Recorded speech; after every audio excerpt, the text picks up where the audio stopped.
आप सभी शुद्ध आत्माओं को हमारा अनंत अनंत वंदन नमन। सहजानंदी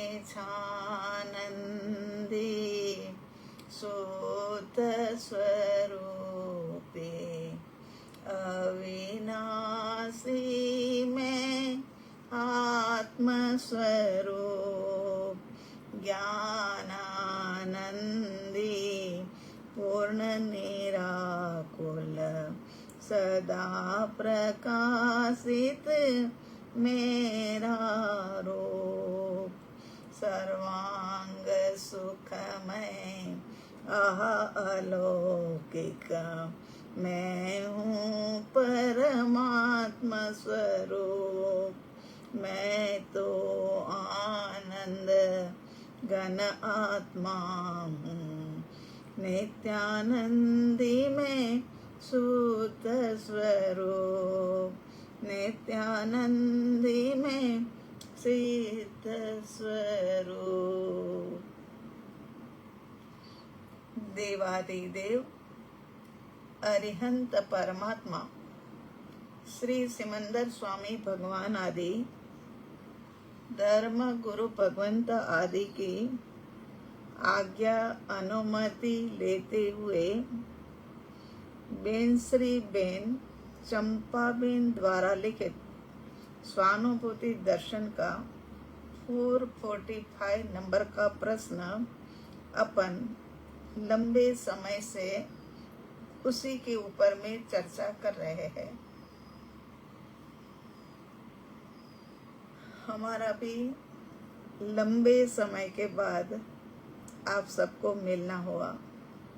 आप सब सुख साता में होंगे, आनंद में होंगे, हल्के फुल्के होकर के स्वयं की सत्ता को आंशिक रूप में भी महसूस कर रहे होंगे, क्योंकि अब तो स्वाध्याय भी काफी हो गया और आप सभी स्वाध्याय प्रेमी हो।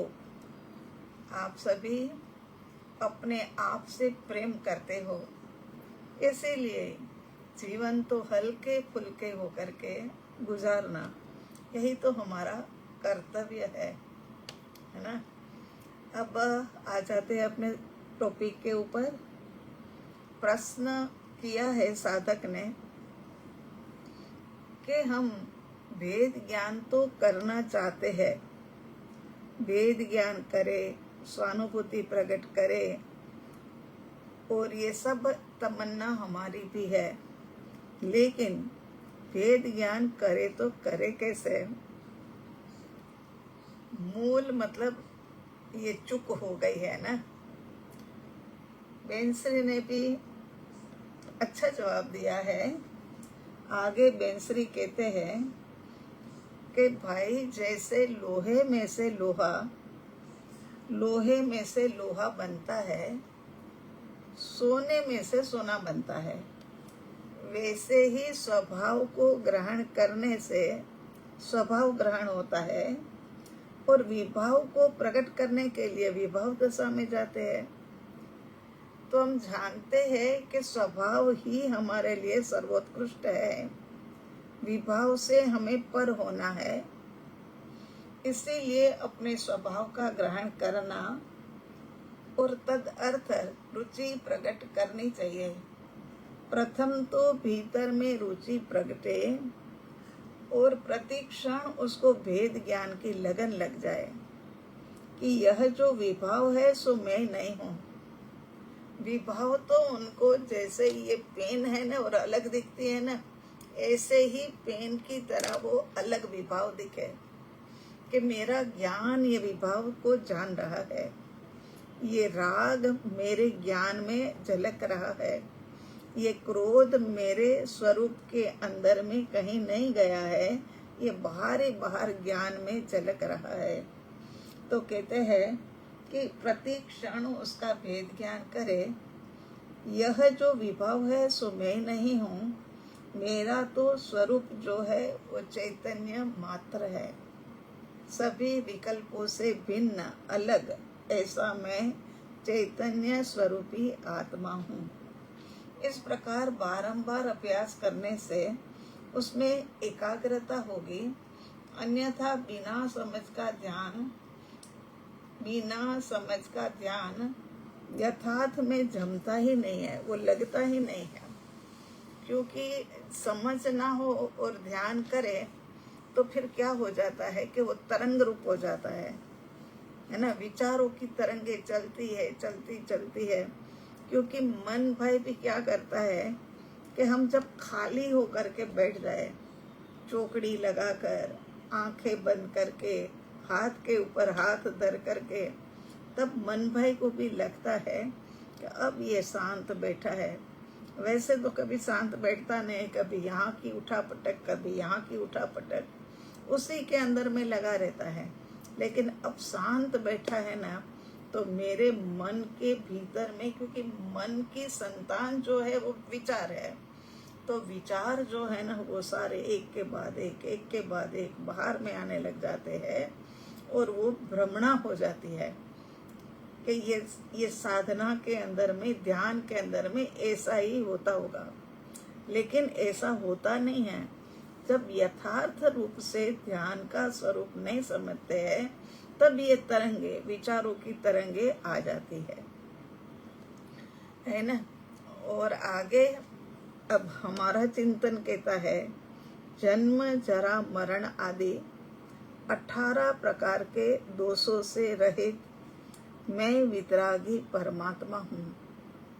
समस्त द्रव्यों की अनंत पर्यायों को जानने से मैं सर्वज्ञ भी हूँ, है ना। अनंत द्रव्यों की अनंत पर्याय, है ना, उसको जानने से मैं सर्वज्ञ भी हूँ। जो सच्चा आत्म कल्याण करने वाले, उपदेश देने वाले सच्चे हितैषी है, ऐसे श्री सिमंदर स्वामी आदि अरिहंत परमात्मा की वाणी जब खिरती है, वो समय पर गणधर देवों के द्वारा उनका भीतर ही भीतर गुंथन होता है।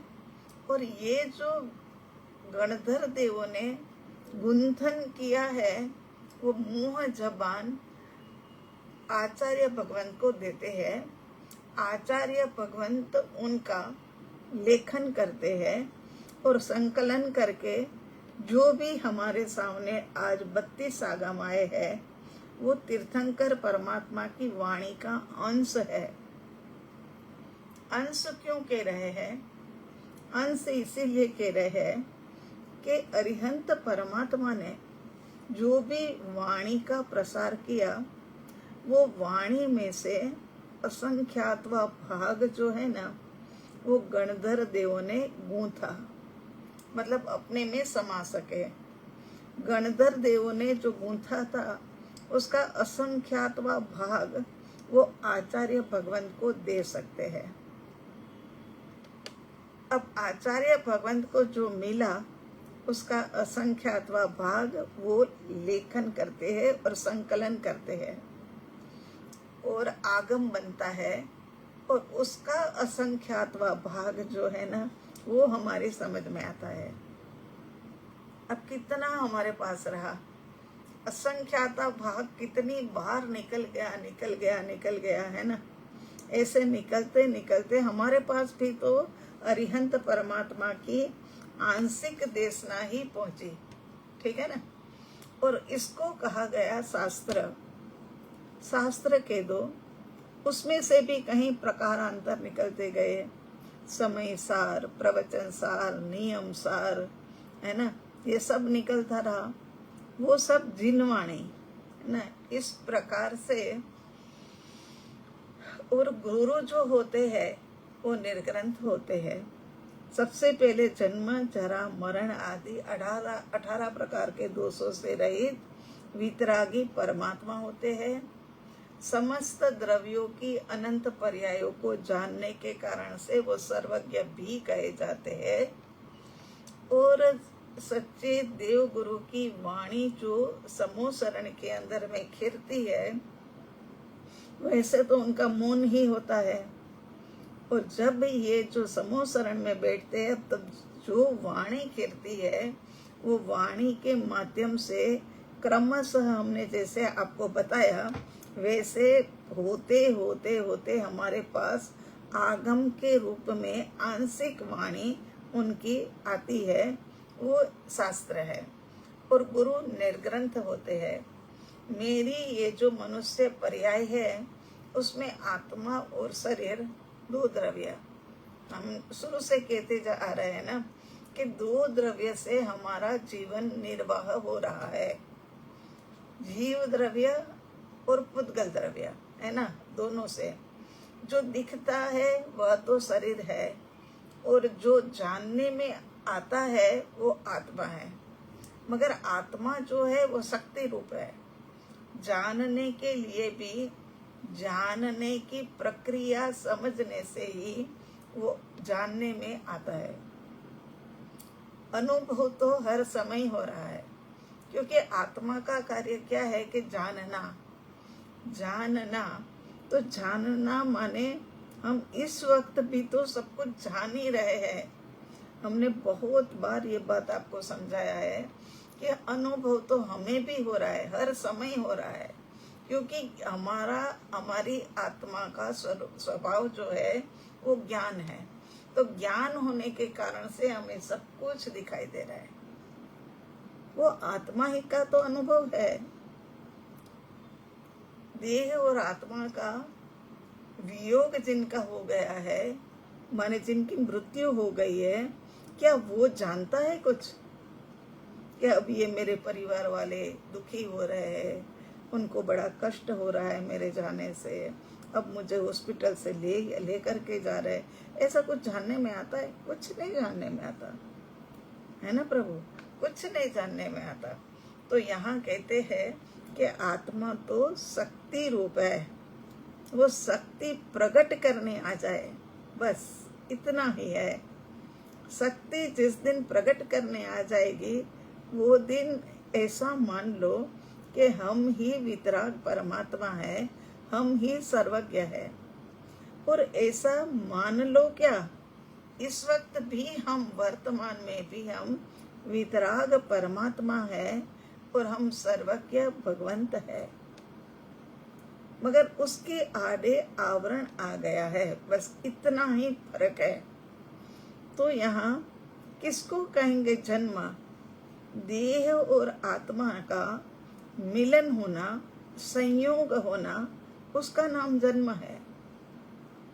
और देह और आत्मा का वियोग हो जाना, उसका नाम मरण है। बस इतनी ही बात है। ये कोई मतलब संयोग और वियोग, ये तो सब कुछ हर स्थिति में चलता ही रहता है। व्यक्ति के साथ तो चलता है, लेकिन सब परिस्थितियों के साथ भी चलता है ना। संसार का कोई भी पदार्थ अच्छा या बुरा नहीं होता। मैं अपने कसायों के अनुसार अच्छे बुरे की कल्पना करता हूँ, है ना। ऐसा ही है। कभी कोई कहता है गर्मी आ जाए तो फिर भी अच्छा है, एसी चला करके बैठ जाओ, कोई मतलब परेशानी तो नहीं। ठंड में बड़ी परेशानी है। कोई कहता है ठंड अच्छी है, 2 कपड़े पहन लो, मगर क्या है क्या आराम से घूम फिर तो सकते हैं। तो सबके अपने अपने विचार है, और वो अच्छा बुरा तो संसार में कुछ होता ही नहीं है। अपनी कल्पना के हिसाब से अच्छा बुरा। मुझे भेद विज्ञान का विचार करते हुए ऐसी गलती नहीं करनी है कि मेरा संसार का परिभ्रमण बढ़ जाए।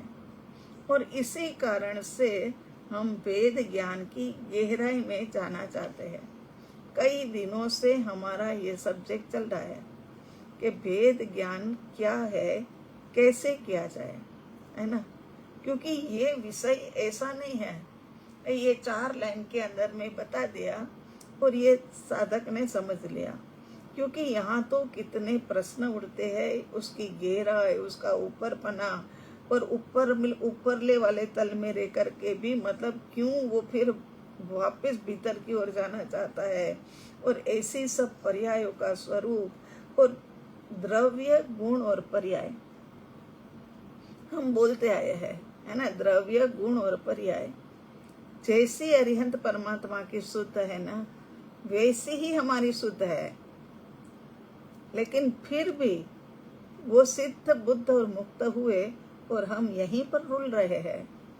तो कारण वो ये आगे जाकर के पर्याय के अंदर आएगा कि क्या कारण है ऐसा कि जिसके कारण से हम मतलब मुक्त नहीं हो पा रहे। पर्याय ने ऐसा क्या किया? आप अब तो समझते होंगे कि निरपेक्ष पर्याय ने तो कुछ भी नहीं किया है। किया तो है, जो भी है वो ये सापेक्ष पर्याय ने ही किया होगा। देखना आगे जाकर के हमें महाप्रभु बताएंगे कि ये पर सापेक्ष पर्याय ने ही सारा हमारा ये भ्रव भ्रमण बढ़ा दिया है। उसने भी नहीं बढ़ाया। प्रभु वो भी शुद्ध है। कितनी आश्चर्यजनक घटना है ये कि वो भी शुद्ध है। द्रव्य गुण पर्याय सब कुछ शुद्ध, और फिर भी वो अरिहंत परमात्मा आदि सब मौज करे अपने आत्मा के अंदर में रह करके। सिद्ध भगवान तो बाहर ही ना निकले, वो तो अपने ही द्रव्य गुण पर्यायों के अंदर में अनंत अनंत काल तक सुख का भोग ही करते रहे। और हम यहाँ पर तीनों शुद्ध होते हुए भी, तो ये कहाँ हमने गलती करी? हमारी कहीं ना कहीं गलती तो हुई ना, इसी कारण से ऐसा हुआ ना। तो उसके विषय के अंदर में भी आगे जाकर के अपन समझेंगे। हमने ये भी जान लिया कि द्रव्य कर्म, नो कर्म, भाव कर्म ये मेरे नहीं है, ये मेरे थे भी नहीं, और आगे जाकर के कभी मेरे होने वाले भी नहीं। और फिर कहते हैं कि कर्मों ने मुझे घेर रखा है, कर्मों के कारण से मेरी मुक्ति नहीं हो रही है। ये सब अज्ञानता का कारण है मेरे प्रभु। ये अज्ञानता ना होती तो सच समझ में आता कि ये कर्म ने तो मेरा सत्यानाश क्या क्या, कर्म ने तो मुझे छुआ तक भी नहीं है। मैं ये कर्म के विषय में क्यों अनाप शनाप सोचता हूँ कि अरे मेरे कर्म, ये मेरे से बुरे कर्म हो गए, अब मैं अच्छे कर्म कर लूं ताकि बुरे कर्म का पाप मेरा जो है वो अच्छे करने से खत्म हो जाए। अरे ऐसा होता भी नहीं है। तुमने 5 पाप किए हैं तो सामने तुम 5 पुण्य कर दो तो ये 5 पाप तुम्हारा खत्म हो जाए, ऐसा नहीं होता है। ये पुण्य कर्म का भुगतान भी करना होगा और ये पाप कर्म का भुगतान भी करना होगा। कोई किसी से मतलब ये नहीं कि ये कर दो तो ये खत्म हो जाए, ये कर दो तो ये खत्म हो जाए, ऐसा कुछ है ही नहीं। ये तो दोनों का परिणाम जो है ना वो आएगा, वो समय पर हमें भुगतान करना ही होगा। तो आगे कहते हैं कि मैं भी तो इनका ही नहीं, और मैं चैतन्य आत्मा, मैं तो कर्मों का हूं ही नहीं, कर्म तो मुझे छुआ भी नहीं। एक तरफ से बड़ी बड़ी बातें करी कि कर्मों के कारण से भटक रहे, देखो ने, है ना, कहीं चतुर्गति का अंत ही नहीं आ रहा है, ऐसी फिलोसॉफी की बातें करते हैं। और दूसरी तरफ तो ज्ञानी भगवंत कह रहे, ज्ञानी भगवंत की बातों में तो हमें इतना सा भी संदेह नहीं है। तो ज्ञानी भगवंत कह रहे कि अरे मेरे भाई, तेरे को कर्मों ने तो छुआ भी नहीं, तेरा द्रव्य तो जैसा शुद्ध था और जैसा शुद्ध है वैसा ही रहने वाला है। तो गलत फहमी में है, ये तेरी धारणा तो तेरे अंदर से निकाल दे। तो यहाँ कह रहे हैं कि आत्मा, शुद्धात्मा का दृढ़ निर्णय करता हूँ और अपने में ठहरना का प्रयत्न करता हूँ। इसीलिए भेद ज्ञान की स्वाध्याय का, भेद ज्ञान की साधना का मैं निशंकता से निर्णय करता हूँ, है ना। अब चलो निर्णय के ऊपर तो आए कि कर्म ने मुझे छुआ नहीं है, कर्म के कारण से मेरा बंधन नहीं है। अरे भाई, तो ये तो किस कारण से है? पर्याय अशुद्ध नहीं है, द्रव्य तो अशुद्ध था ही नहीं, गुण भी अशुद्ध नहीं है। अब हमें तो यही था कि जो इतने समय से जो पर्याय करे, तो पर्याय की अशुद्धि के कारण से मटके पड़े हैं। लेकिन आप कहोगे कि अब आज तो माँ ने ये भी मना कर दिया कि पर्याय भी शुद्ध है, चाहे पर सापेक्ष पर्याय है, मगर पर सापेक्ष पर्याय के कारण से ये जन्म और मृत्यु नहीं हो रहा है। तो आगे जाकर के हम ये भी समझेंगे तो फिर हमारे जन्म और मृत्यु क्यों, है ना। अब निरपेक्ष पर्याय का स्वरूप हमने पिछले बार में समझा है ना। वो समझने के बाद हमारा निर्णय जो है वो निशंक बना, अब कोई शंका नहीं रही, है ना। हमने जाना निरपेक्ष पर्याय जो है वो गहरे गहरे तल में है, ऊपर ऊपर में नहीं है। ऊपर ऊपर में है वो तो दूसरी सापेक्ष पर्याय है, मगर ये गहरे तल में जो है वो निरपेक्ष पर्याय है। निरपेक्ष पर्याय पर में भी नहीं और ऊपर में भी नहीं, निरपेक्ष पर में भी नहीं जाती, है ना। निरपेक्ष ने तो कभी किसी का आश्रय लिया ही नहीं, वो तो जैसे ही द्रव्य में से उठी और सीधी ही द्रव्य में मिल गई। उसने मुड़ करके भी नहीं देखा कि बाहर में क्या है, वो मैं जरा देख तो लूं, शायद मैं भीतर में जाऊं उससे भी अच्छा हो, मगर उसने वो भी नहीं देखा। सब कुछ मेरे भीतर है, अनंत आनंद, अनंत सुख, अनंत वीर्य, अनंत बल, सब कुछ मेरे भीतर में है, मेरी गहरे गहरे गहराई के अंदर में पड़ा है। और ऐसा जानने के कारण से ये निरपेक्ष पर्याय ने सीधा ही द्रव्य का आश्रय ले लिया। जाना भी क्या होगा, जन्म होते ही तो क्या जानेगा, और आयुष्य एक समय का है, मगर उनको भरोसा था कि सीधा ही द्रव्य का उसने आश्रय ले लिया। अपनापन करने के लिए पर्याय की गहराई में सदा निरपेक्ष पर्याय जानने में आ रही है। अपनापन करने से पर्याय की गहराई में सदा निरपेक्ष पर्याय जानने में आ रही है। पर में एक समय के लिए भी अपनापन नहीं किया, इसलिए भेद विज्ञान में निरपेक्ष पर्याय सहायक नहीं है। अरे निरपेक्ष पर्याय के पास फुर्सत ही कहाँ है, वो तो अपने अनंत अनंत आनंद को, अनंत सुख को भुगतान करने में लगी है। वो तो खाली ही नहीं बैठती है, जब फ्री हो तब तो इंसान दूसरों को हेल्प करने चाहे ना, है ना। तो यहाँ तो निरपेक्ष पर्याय के पास में तो इतना समय ही नहीं है कि वो किसी से अपनापन करे, किसी से दोस्ती। वैसे लौकिक जगत में भी किसी के साथ दोस्ती बढ़ानी हो, किसी को कुछ हेल्प करनी हो तो समय चाहिए होता है ना। जहाँ समय ही ना हो वहाँ तो कहाँ से वो सहायक बनेगी। तो निरपेक्ष पर्याय कभी भी मतलब पर के अंदर में सहायक नहीं बने, क्योंकि उसके पास फ्री टाइम नहीं है। दूसरी बात यह है कि उसने तो किसी को जाना ही नहीं है, क्योंकि सीधे ही वो अपने द्रव्य को समर्पित हो गई, तो उसने किसी को जाना ही नहीं है।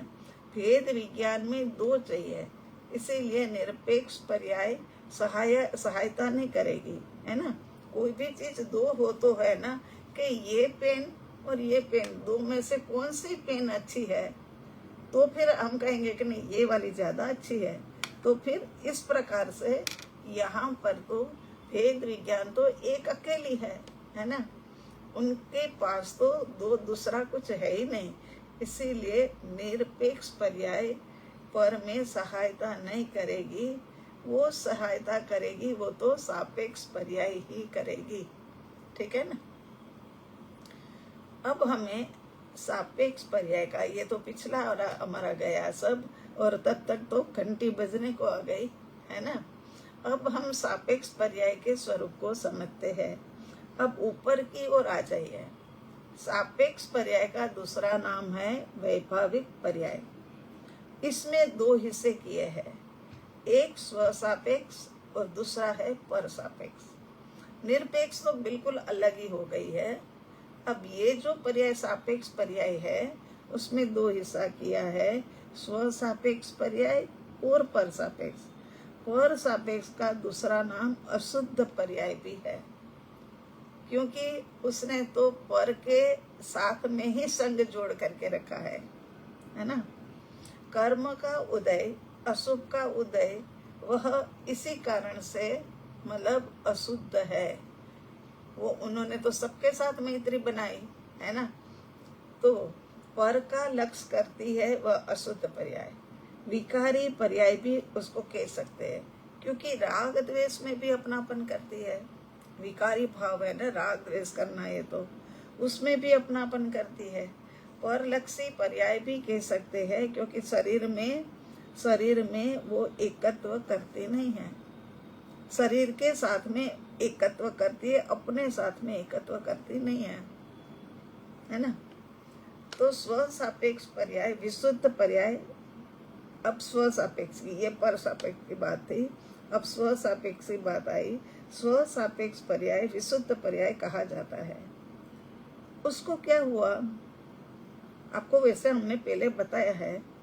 अब ये जो परलक्षी पर्याय थी ना, उसके अंदर में दो हिस्से हो गए।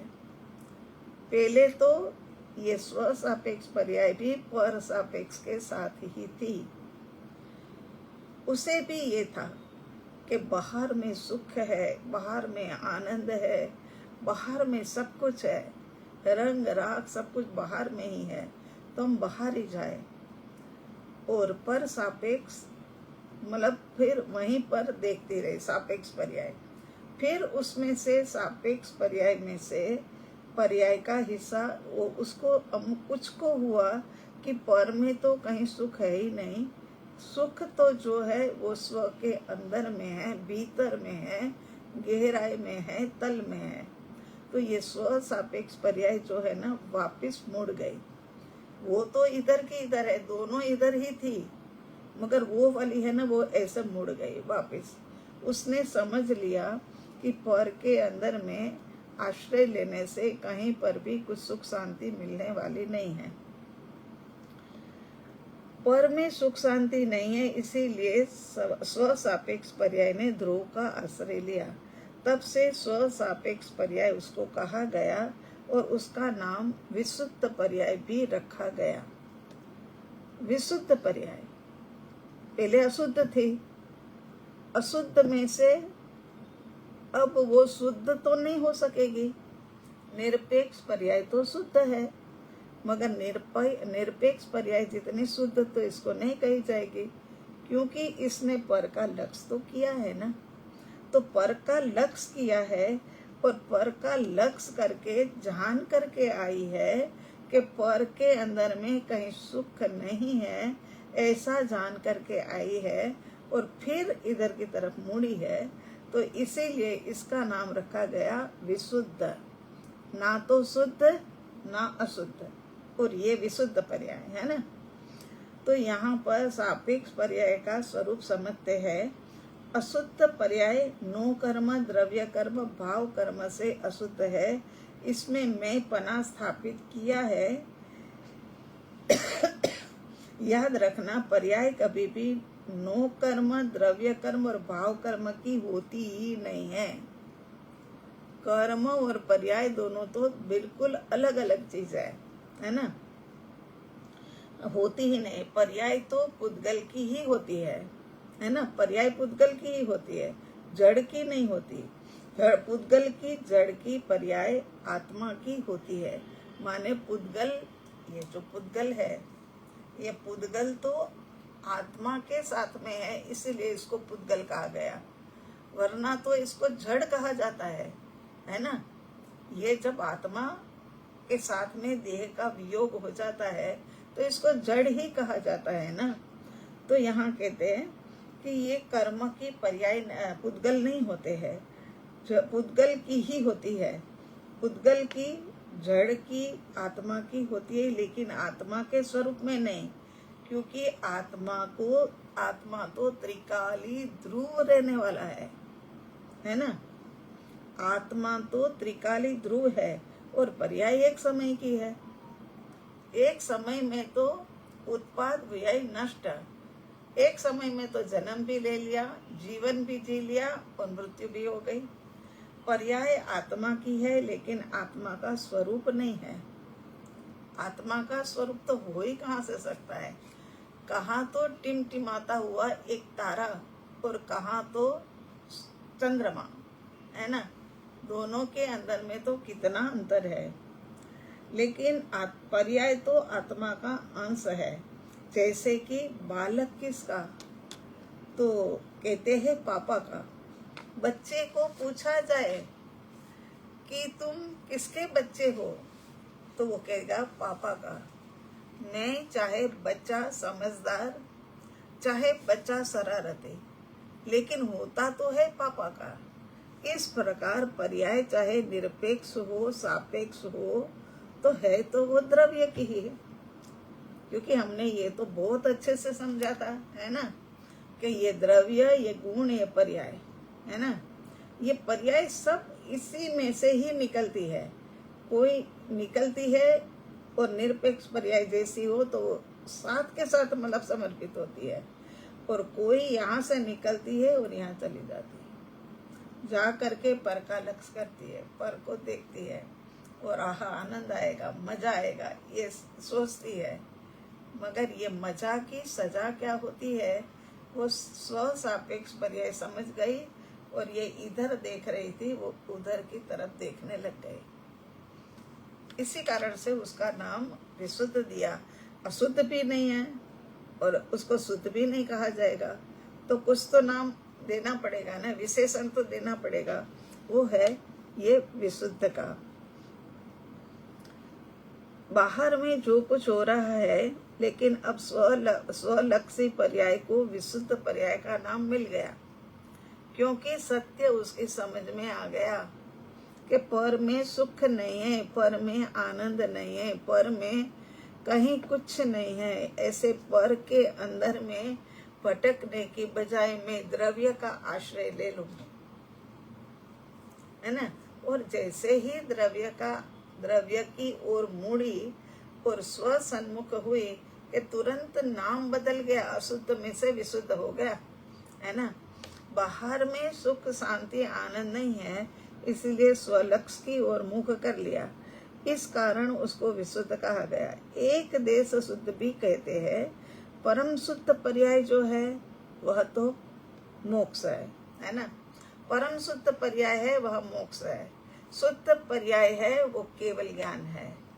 और एक देश शुद्ध जो है वो सम्यक दर्शन है। एक देश शुद्ध है ना।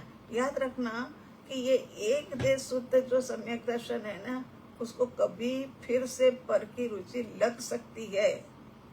ऐसा कभी कभी होता है, मगर फिर भी वो पर में जा सकती है, और एक देश शुद्ध वाली फिर से अशुद्ध हो सकती है।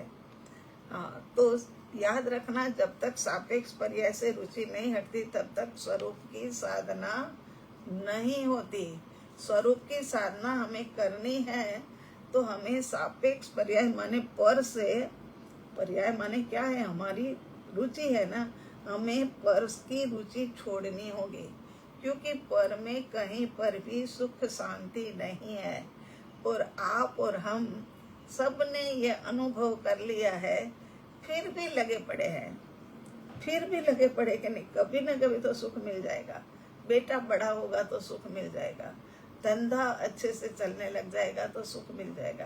बेटा भी बड़ा हो गया, धंधा भी अच्छा चलने लगा, फिर भी 10 तरह के कोई ना कोई प्रॉब्लम जीवन में चलती ही रही।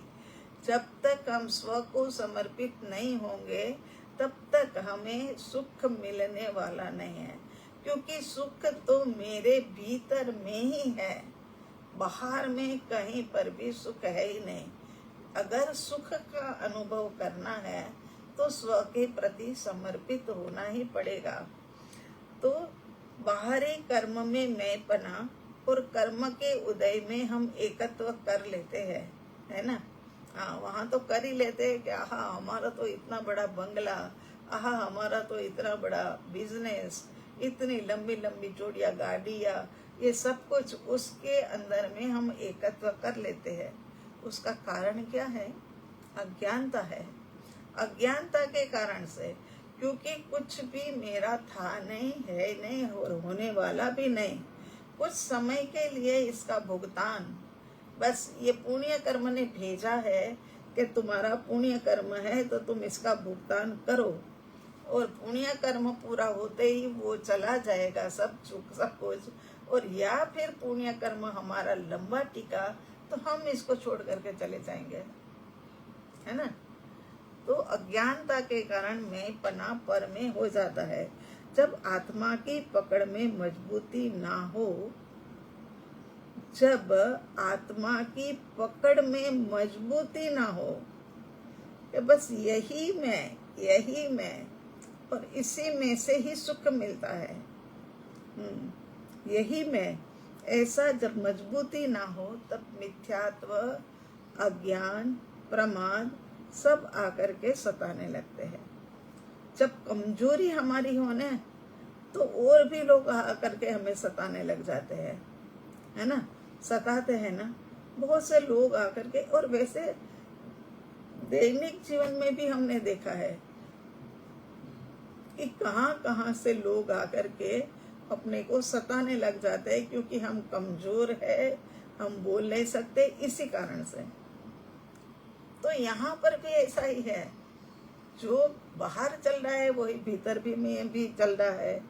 तो यहाँ अज्ञानता के कारण से जब मिथ्यात्व आदि गुण आत्मा की पकड़ नहीं होने के कारण से, मिथ्यात्व है इसका मतलब आत्मा की पकड़ तो मजबूत नहीं है ना, तो आत्मा की पकड़ की मजबूती नहीं होने के कारण से अज्ञान, प्रमाद, कसाय, मिथ्यात्व आदि सब हमें सताने लग जाते हैं।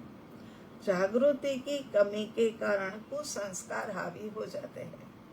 अभ्यास की कमी के कारण से सजगता की मंदता हो जाती है। इतने दिनों की छुट्टी मिल गई अभ्यास की, तो कहीं सजगता की कमी तो नहीं आ गई आप में? हमें लगता है कि हम धीरे धीरे करके है ना ये जूम के अंदर में कन्वर्ट कर देंगे, क्योंकि कई बार हमें लगता है कि आप सामने चेहरे दिखाई दे रहे हो आपके, तो फिर कितना अच्छा लगे कि मैं आपको पूछूं कि इतने दिनों की छुट्टी, वेकेशन मिल गया था ना, बच्चों का वेकेशन होता, आपका भी होना चाहिए, तो ये छुट्टियां मिल गई थी, उसमें अभ्यास आपने ना किया हो तो आपकी सजगता मंद हो जाएगी। तो ऐसा तो हुआ नहीं है, मगर हमें तो हमारे साधकों के ऊपर भरोसा है, पूरा भरोसा है। वो जानते हैं कि माँ भी इतनी मेहनत कर रहे हैं, तो फिर हमें भी तो विश्वास पूर्वक अब 1 घंटा 1.5 घंटा निकाल करके साधना और स्वाध्याय करना ही है। अभ्यास तो जागृति पूर्वक का ही होना चाहिए। चाहे 2 ही लाइन पढ़ो, मगर नहीं समझ आता है तब तक तीसरी लाइन सुनी ना करो। ये क्या कहना चाहते हैं यहाँ पर, क्या बोल रहे हैं और क्या यहाँ पर सुनने पढ़ने में आ रहा है, ये ऐसा एकदम जागृति पूर्वक का अभ्यास करो। तब जब श्रद्धा में कमी आ जाती है तब पर में हमारा उपयोग चला जाता है। ऐसा ही होता है ना। अभी 3-4 दिन पहले एक हमारी बहुत ही पुरानी छोटी सी प्यारी से हमें बहुत ही प्यारी लगने वाली एक साधिका से बात हो रही थी। तब हमने कहा कि भाई अब आप ये सब कुछ आ रहा है, ये सुन रहे हो नहीं सुन रहे हो, और महाविद्या में जो मुख्य प्रसंग हो उसके अंदर में तो आप आया करो, तभी जाकर के आपकी श्रद्धा मतलब बनी रहेगी, वरना आपकी श्रद्धा में कमी आ जाएगी। ये मिलते रहना, सुनते रहना मतलब ये बहुत ही आवश्यक है। तो फिर हम बात कर रहे थे, तो बोले कह रहे माँ आपका एक स्वाध्याय जो होता है ना, हम वो गहराई पूर्वक करते हैं, और वो साधिका है भी ऐसी है ना, अपने काम में व्यस्त, फिर भी मतलब करते रहना, अपना भी करते रहना।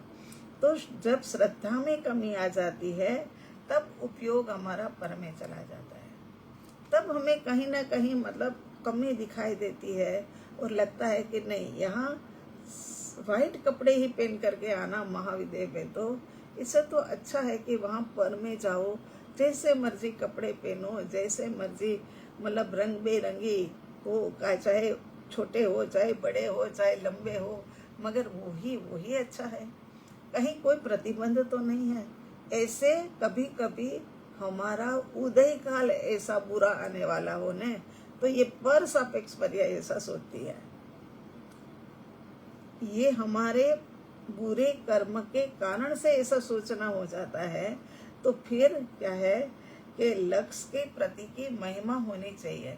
श्रद्धा में कमी आ जाए तब पर में हमारा उपयोग चला जाता है। फिर से श्रद्धा को जमाओ के नहीं पाया कितना कुछ है, जो सच्चा था वो तो पाया यहीं से है। हाँ, कि कैसे सुख मिले, कैसे शांति मिले, कैसे आनंद मिले, ये सारी की सारी जो साधनाएं हैं वो तो यहीं से पाई है हमने। हम कैसे भूल सकते हैं? तो यहाँ पर और जगह से उपयोग फिर वापस मुड़कर अपनी ओर आ जाता है। लक्ष्य के प्रति महिमा होनी चाहिए, तभी तो लक्ष्य के प्रति वचन भरेगा कि मैं शुद्ध आत्मा। आहा हो जाना चाहिए, आहा, रोम रोम पुलकित हो जाने चाहिए कि आहा ऐसा में कि 3 लोक का वैभव डाल दो एक तराजू में। अरिहंत परमात्मा की साधना, सिद्ध भगवंत की स्थिति, पंच परमेष्टि की आराधना, सब कुछ डाल दो तो भी मैं का पलड़ा जो है ना वो भारी ही भारी रहता है, वो हल्का नहीं होता है। ऐसा समृद्धिवान, ऐसा वजनवान, ऐसा मैं शुद्ध आत्मा हूँ। बिना वजन तो लक्ष्य प्रकट पलट जाएगा। बिना वजन तो क्या है कि ये पलट जाएगा, और कब पलट जाएगा वो पता नहीं। और ऐसा होता है, हमने भी हमारे जीवन में देखा है कि कितने ही साधक इतने अच्छे मगर उनको पर का लक्ष्य हो जाता है और न जाने बेचारों का कैसा पाप कर्म का उदय आ जाता है कि वो उदय के कारण से भटक जाते हैं और ये साधना को छोड़ करके बाहर की चकाचौंध के अंदर में गिर जाते हैं। प्रभु बस हम सबकी बुद्धि सद्बुद्धि बनी रहे, श्रद्धा बरकरार बनी रहे, महिमा बराबर आती रहे, ऐसी हमारे भीतर में जागृति बने, है ना। बिना वजन तो जो पलड़ा है, अपना लक्ष्य जो है वो तो पलट जाएगा, उसको पलटने नहीं देना है।